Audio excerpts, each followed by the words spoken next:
कि वे हमारे मंगल में मार्ग को प्रशस्त करें। बोले परम पूज्य श्रमण मुनि श्री सम्यक सागर जी महाराज की, बोले पट्टाचार्य श्री विशुद्ध सागर जी महाराज की, आचार्य संघ की नमोस्तु। नमोस्तु भगवान जी। 10 मिनट एक्स्ट्रा नहीं, हार को बहुत लेट हो जाएंगे।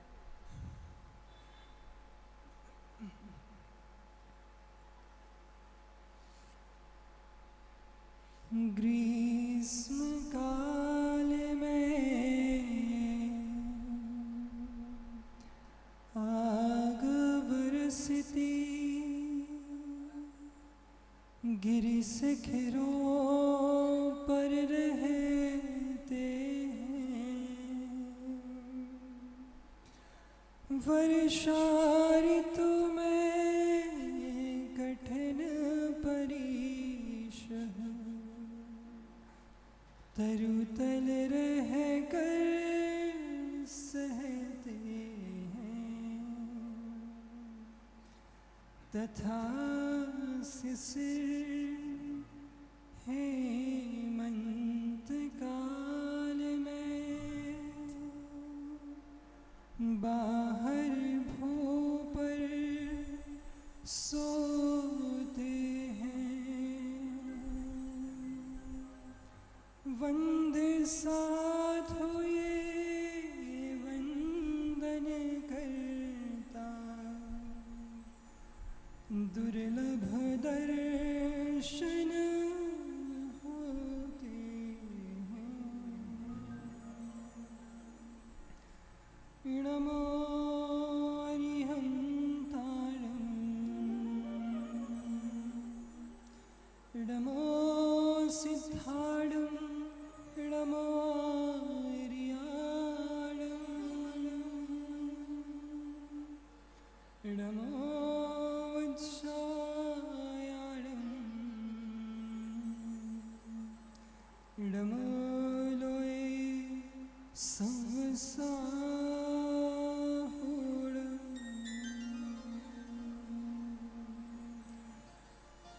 अनंत अनंत श्री पंच परमेष्ठी भगवंतों की, देवादिदेव बड़े बाबा श्री आदिनाथ भगवान की जय हो।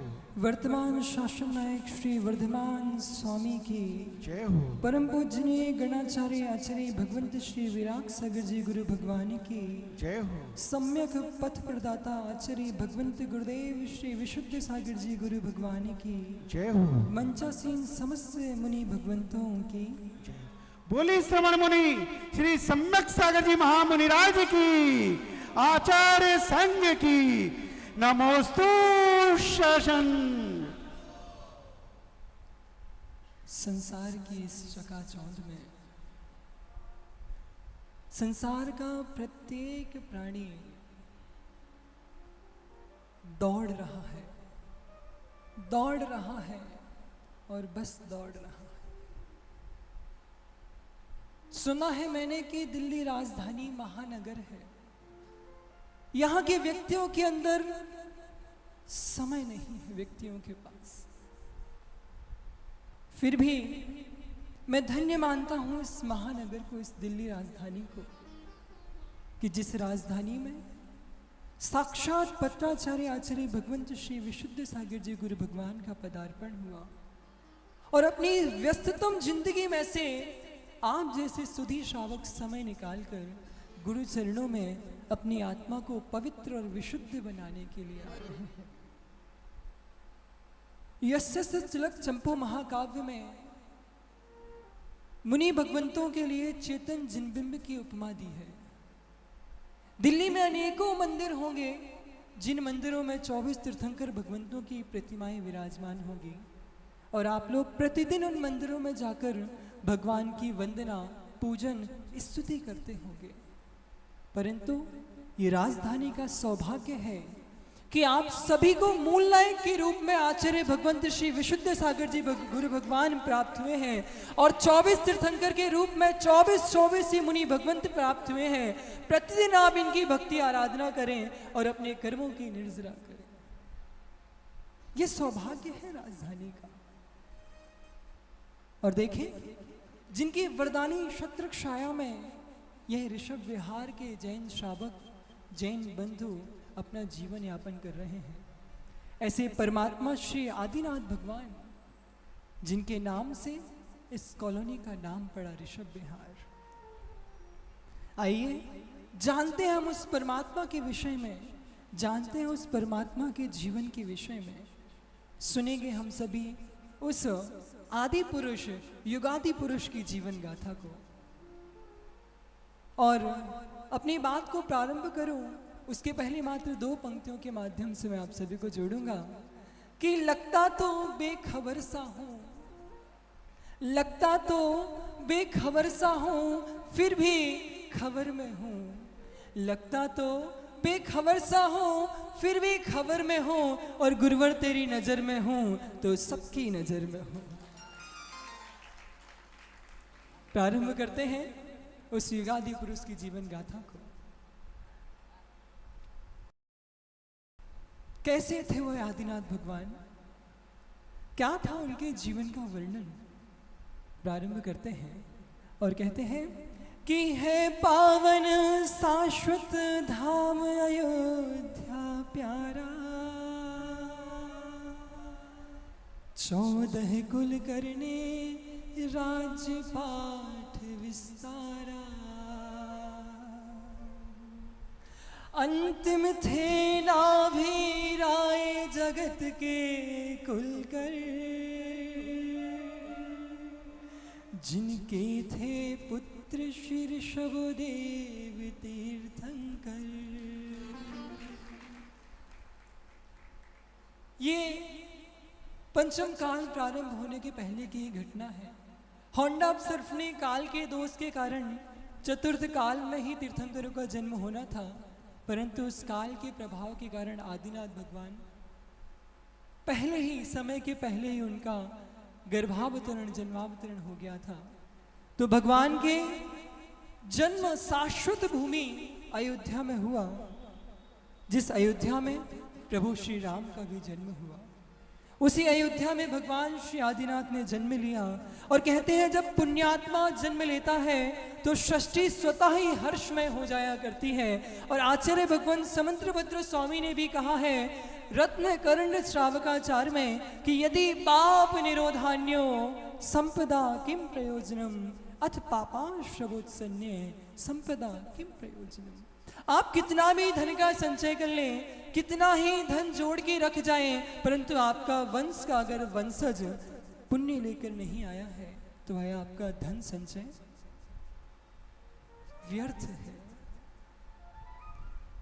पुत्र कुपुत्र तो का धन संचय, पुत्र सुपुत्र तो का धन संचय। ऐसे ही वह युगादि पुरुष आदिनाथ भगवान हुए और जिनकी मां मरुदेवी थी। और जब मरुदेवी ने जाना कि उनके गर्भ में तीर्थंकर वाला आने वाला है तो क्या होता है उनकी मन की दशा हम जानेंगे कि देखे सपने मां मरुदेवी हर साई, प्रातः उठ करके नाभिराय दर आई। देखे जो 16 स्वप्न रात्रि में प्यारे, उन सपनों का फल क्या होगा विस्तारे। संसार का नियम है कि जब भी कोई अपना विपत्ति में होता है, जब भी कोई अपना परेशानी में होता है, जब भी कोई अपना मायूस होता है, जब भी कोई अपना दुखी होता है तो वह सबसे पहले कहाँ जाता है? किसी अपने के पास जाता है।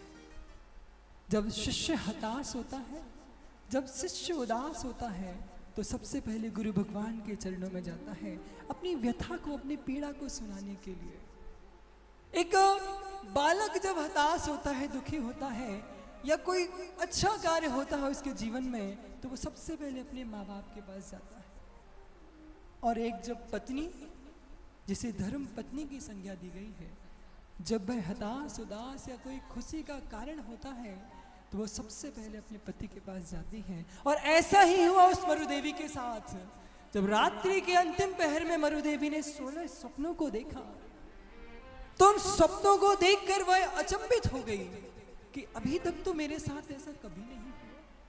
इतने समय के बाद पहली बार मुझे 16 सपने क्यों आए और इन सपनों का फल क्या है, इनको जानना अति आवश्यक है। तो वह क्या करती है, नाभिराय के पास जाती है और हमारे और आप सबके जीवन में ये रहस्य है। ये सिर्फ मरुदेवी के जीवन की बात नहीं है, हम सभी के जीवन की ये बात है और हमारे स्वयं हम सभी 24 मुनि भगवंतों के जीवन की यही बात है कि जब भी कुछ बात होती है तो सीधे गुरु जी के पास जाते हैं। और किसी ने बहुत अच्छी कुछ लाइनें लिखी हैं, उन लाइनों के माध्यम से मैं आपको बताता हूँ। आप सभी ने सुनी होगी परंतु आज पुनः उन लाइनों को दोहराता हूँ कि जब कोई बात बिगड़ जाए, जब कोई मुश्किल पड़ जाए, तुम देना साथ मेरा ओ गुरुवरा, तुम देना साथ मेरा ओ गुरुवरा। न कोई है न कोई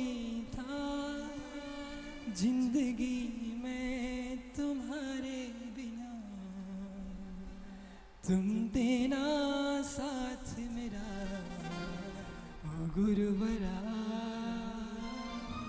सभी के जीवन में गुरु होना आवश्यक है, क्योंकि कहते हैं कि जिसके जीवन में गुरु नहीं देखा जाए तो उसका जीवन, अरे बोलो ना, सभी ने सुना है ना, तो एक बार जोर से आवाज आनी चाहिए, गुरु जी के पास तक पहुंचनी चाहिए।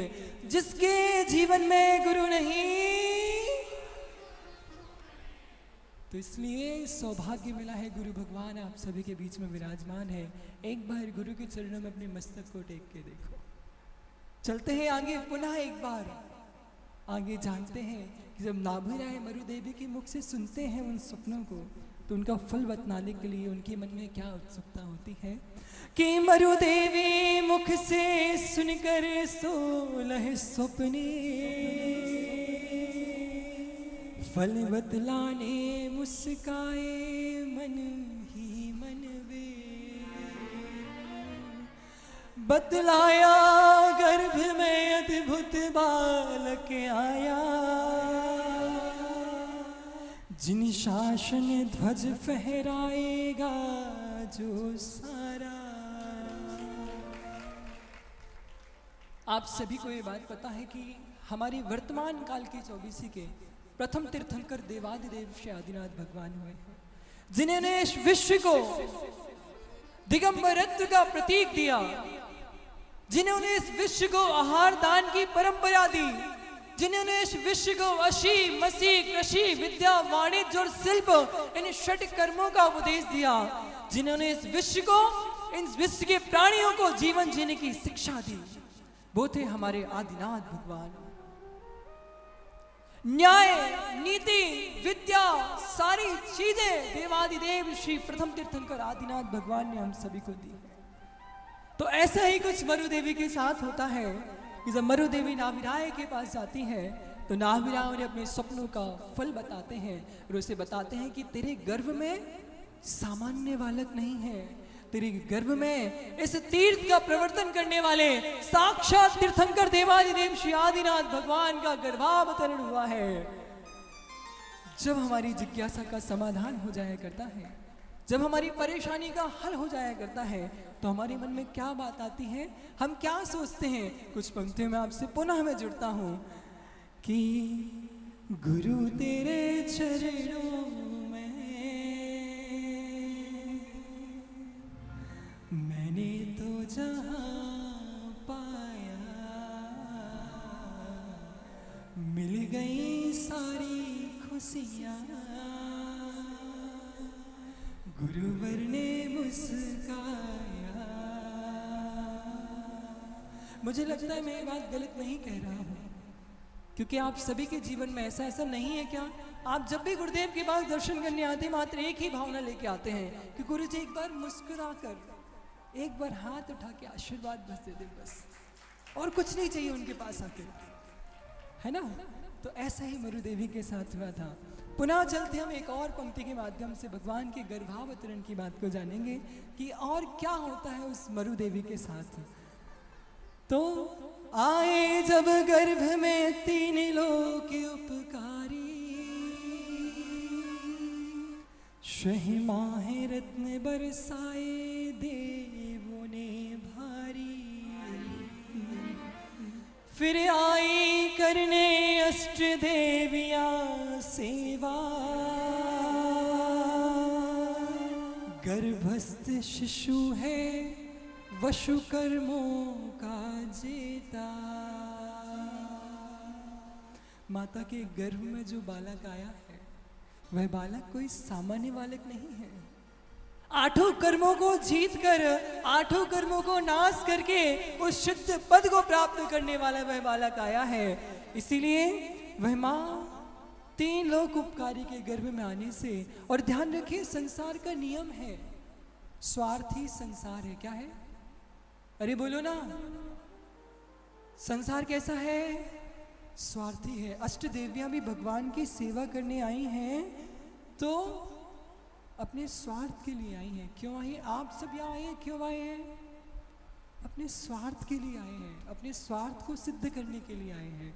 हम परमात्मा के चरणों में जाते हैं तो सिर्फ अपने स्वार्थ से जाते हैं कि भगवान आपकी भक्ति से तब पादो मम हृदय तब पत्वदे लीनम, है ना। तो वो अष्ट देवी भी परमात्मा के चरणों में भगवान की माता की सेवा करने के लिए आए। क्यों? क्योंकि उनके गर्भ में 3 लोक के नाथ अवतरित हुए हैं, है ना। चलते हैं आगे पुनः, क्योंकि समय हो रहा है, हमें गुरु जी को भी सुनना है। तो जब भगवान गर्भ में आ जाते हैं तो गुरु जी हमेशा एक बात कहते हैं कि प्रत्यक्ष को कभी प्रमाण की आवश्यकता नहीं पड़ती है। जब हमारे सामने साक्षात जो चीज़ दिख रही है उसके लिए हम प्रूफ क्या दें? सामने ही तो हमें दिख रहा है, प्रत्यक्ष को प्रमाण की आवश्यकता नहीं पड़ती है।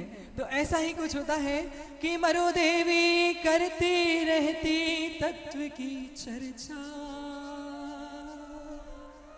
प्रत्यक्ष को नहीं प्रमाण की आवश्यकता। प्रभु के गर्भावतरण का अतिशय भारी, हर्षाई माँ हर्षाई सृष्टि सारी। भगवान के गर्भ में आते साथ ही 6 माह तक रत्नों की वर्षा हुई। गर्भ में आने के, बोलो ना, किसी को नहीं पता क्या? हाँ, गर्भ में आने के भगवान के 6 माह पूर्व से ही इंद्रों ने रत्नों की वर्षा प्रारंभ कर दी थी और 9 माह तक लगातार रत्नों की वर्षा हुई। ऐसे टोटल 15 महीनों तक रत्न बरसते रहे भगवान के गर्भावतरण के पश्चात भी। तो भगवान के गर्भ में आने के साथ ही हमेशा ध्यान रखिए, जिंदगी में हमेशा सकारात्मक रहिए, हमेशा पॉजिटिव, बी पॉजिटिव। कितनी भी परिस्थितियां हो, कितनी भी विपत्तियां आए, कितना भी मन उदास हो, बस हमें सकारात्मक रहना है।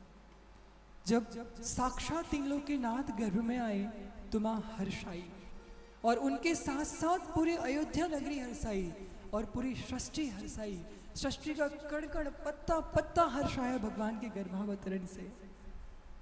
और कभी भी जीवन में हताश होने की आवश्यकता नहीं है, क्योंकि किसी ने बहुत अच्छी बात कही है कि तू जो रूठा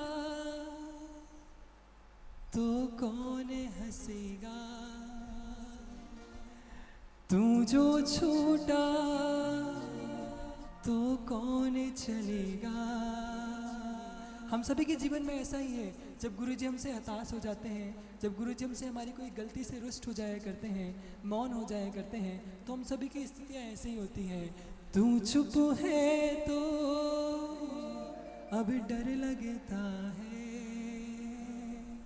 अपना मुझको अब कौन कहेगा, तू ही माता और पिता है, तू ही तो प्राण है।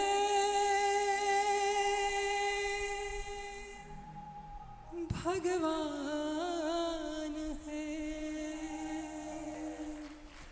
ये हम सभी की स्थिति होती है, इसलिए हमारे जीवन में सब कुछ छूट जाए लेकिन हमारा गुरु और हमारा परमात्मा नहीं छूटना चाहिए। तो बस इतना ही रखते हैं और अपनी बात को विराम देते हैं। समय हो गया है। आज भगवान के गर्भावतरण को हम सभी ने जाना। निश्चित अगर पर्याय रही तो पुनः हम सभी मिलेंगे और भगवान के जन्म के अतिशय भगवान के जन्म की व्याख्या को जानेंगे। और अंतिम अवसर अपनी 4 पंक्तियों के माध्यम से गुरु चरणों में निवेदन करते हैं कि चरणों में तेरे आके श्रद्धा से सर झुका के करता हूँ मैं समर्पण अपना लो मुस्कुरा के, अपना बनाए रखना। बस ये ही प्रार्थना है सारे जहां के मालिक, तेरा ही आसरा है सारे जहां के मालिक। परम पूजनीय परम उपकारी आचार्य भगवंत श्री विशुद्ध सागर जी गुरु भगवान की जय हो। नमोस्तु भगवान जी। बोले श्रवण मुनि श्री सम्यक सागर जी महाराज की। और आज गुरुदेव का